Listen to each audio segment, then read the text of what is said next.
அத்தியாயம் 37. தவமும் தர்மமும் நமக்கு எதற்கு? காயசண்டிகை பறந்து சென்று நெடுநேரமான பிறகும் மணிமேகலை அவள் போன திசையையே கவனித்துக் கொண்டிருந்தாள். அதன் பிறகு தலையை உலுக்கிக் கொண்டு பூமிக்கு திரும்பினாள். எப்படியோ காயசண்டிகையின் 12 வருட பசி தீர்ந்துவிட்டது. ஆனால் இதே புகார் நகரில், இந்த நாட்டில், இந்த உலகத்தில் இன்னும் எத்தனையோ பேர் பசியில் தவித்து கொண்டிருக்கிறார்கள்.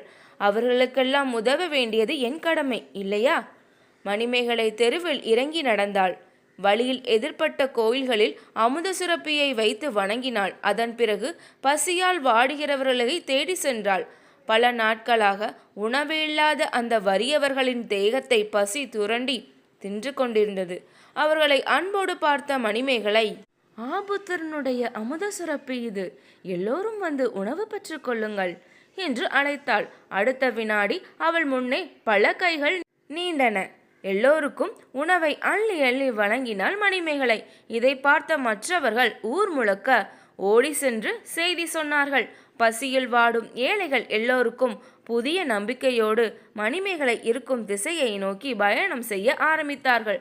சீக்கிரத்தில் இந்த செய்தி மணிமேகலையின் பாட்டி மாதவியின் தாய் சித்ராபதியை எட்டியது. அவள் கோபத்தில் துடித்தாள்.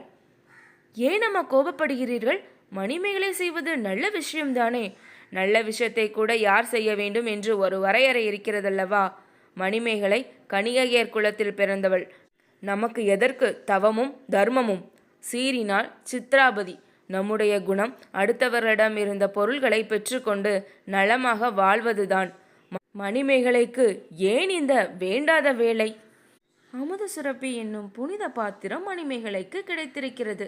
அதன் மூலம் பல உயிர்களை காப்பாற்றுகின்ற அபூர்வமான பாக்கியம் வாய்த்திருக்கிறது.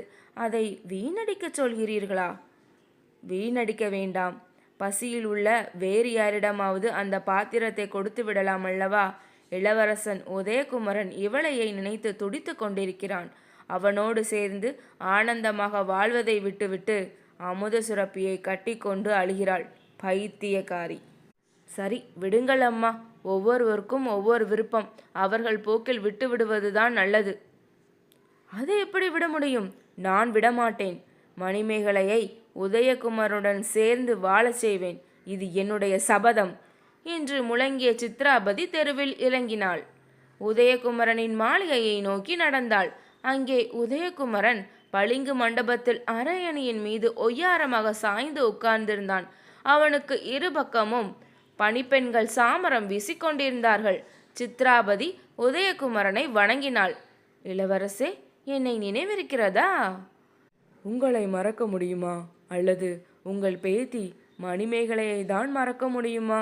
ஏக்கத்தோடு எங்கோ பார்த்த உதயகுமரன் மறுவினாடி கேலியாக சிரித்தான். மணிமேகலை முழு துறவியாகிவிட்டாளாமே, அவள் நலமாக இருக்கிறாளா?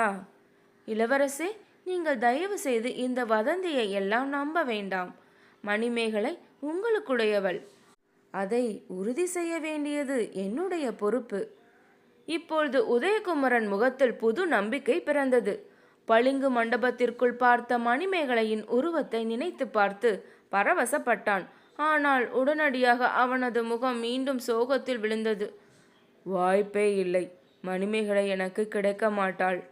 ஏன் அப்படி சொல்கிறீர்கள்? நான் பளிங்கு மண்டபத்தில் மணிமேகலையை பார்த்த அன்று இரவு ஒரு தெய்வம் என் முன்னே தோன்றியது. மணிமேகலை மேல் ஆசைப்படாதே என்று அறிவுரை சொல்லிவிட்டு போனது. உதயகுமரன் இப்படி சொன்னதும் சித்ராபதி கலகலவென்று சிரித்தாள். இளவரசே, இந்த தெய்வங்கள் சொல்வதையெல்லாம் பெரிதாக எடுத்துக்கொள்ளாதீர்கள். உங்களுக்கு அறிவுரை சொல்லும் அந்த தெய்வங்களே காதலில் சிக்கி சின்னா பின்னமாகவில்லையா? இந்திரனை எடுத்துக்கொள்ளுங்கள். கௌதம முனிவர் மனைவி அகலையின் மீது அவன் ஆசைப்படவில்லையா? அவளை சுற்றி வந்து 1000 கண்களை சாபமாக பெறவில்லையா?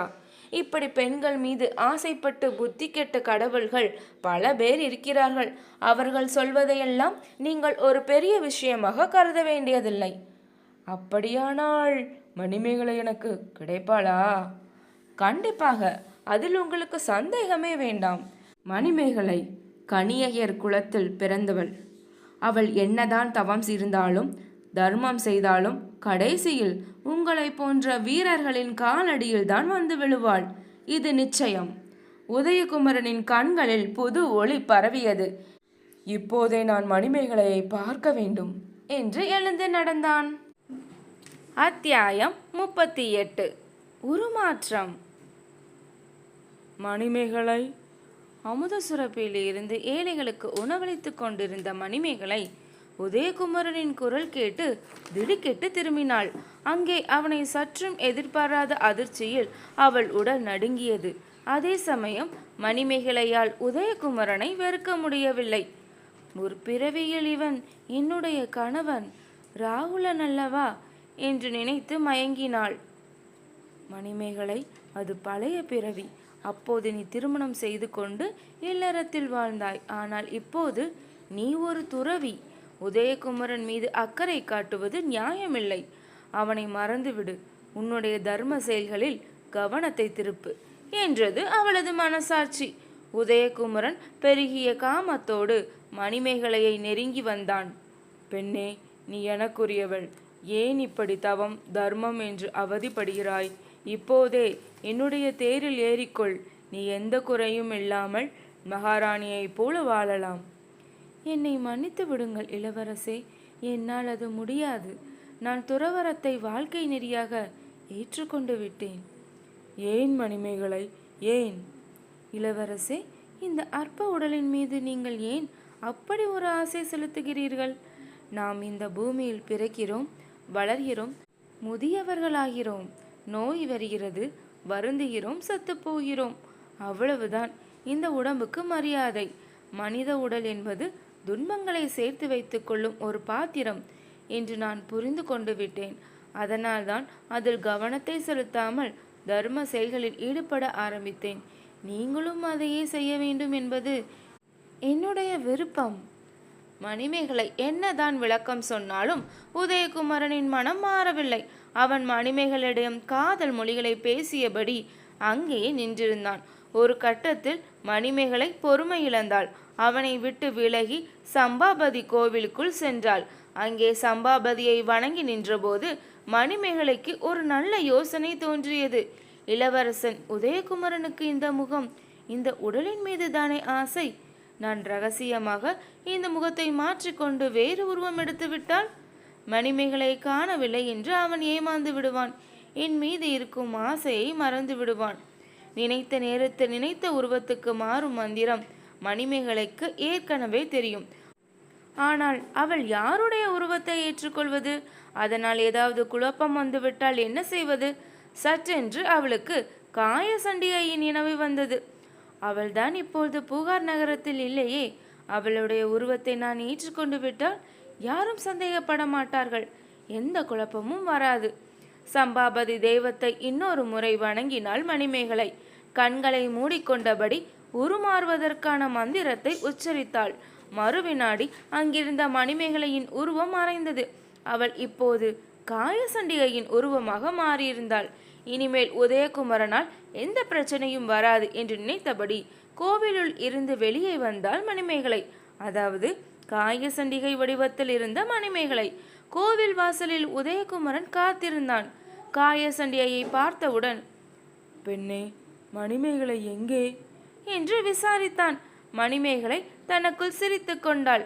அப்பொழுது உதயகுமரன் அவள் கையில் இருந்த அமுத சுரப்பியை பார்த்து விட்டான். இந்த பாத்திரம் எப்படி உன் கைக்கு வந்தது? அதிர்ச்சியோடு கேட்ட உதயகுமரன் மறுவினாடி அவனே தன்னுடைய கேள்விக்கு பதிலும் சொல்லிக் கொண்டான். மணிமேகலை என்னுடைய காதலுக்கு பதில் சொல்ல பயந்து விட்டாளா? அமுத சுரப்பியை உன் கையில் கொடுத்துவிட்டு மந்திரத்தால் தன்னை மறைத்து கொண்டு விட்டாளா? நான் இப்போது சொல்கிறேன். மணிமேகலை என்ன மாயம் செய்தாலும் சரி, என்னை விட்டு எங்கே ஓடினாலும் சரி, அவளை அடையாமல் விடமாட்டேன். இது சத்தியம். உதயகுமரன் இப்படி சத்தியம் செய்தபோது அங்கே ஒரு பலமான சிரிப்பு சத்தம் கேட்டது. சிரித்தது மணிமேகலை அல்ல, சம்பாபதி கோவிலின் சுவரில் செதுக்கப்பட்டிருந்த சிற்ப பாவை ஒன்று.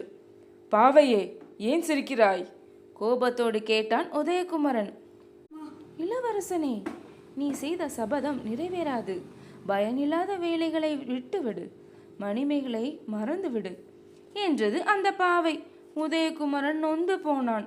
அன்றைக்கு அந்த மணிமேகலா தேவவும் இதையே தான் சொன்னது. இப்பொழுது இந்த சித்திரப்பாவையும் என்னிடம் மணிமேகலையை மறக்க சொல்கிறது.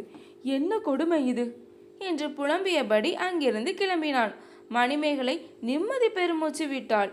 இனிமேல் உதயகுமாரனால் எந்த தொல்லையும் இருக்காது என்ற நம்பிக்கையோடு காயசண்டிகை வடிவத்தில் எல்லோருக்கும் உணவு அளித்து வந்தாள்.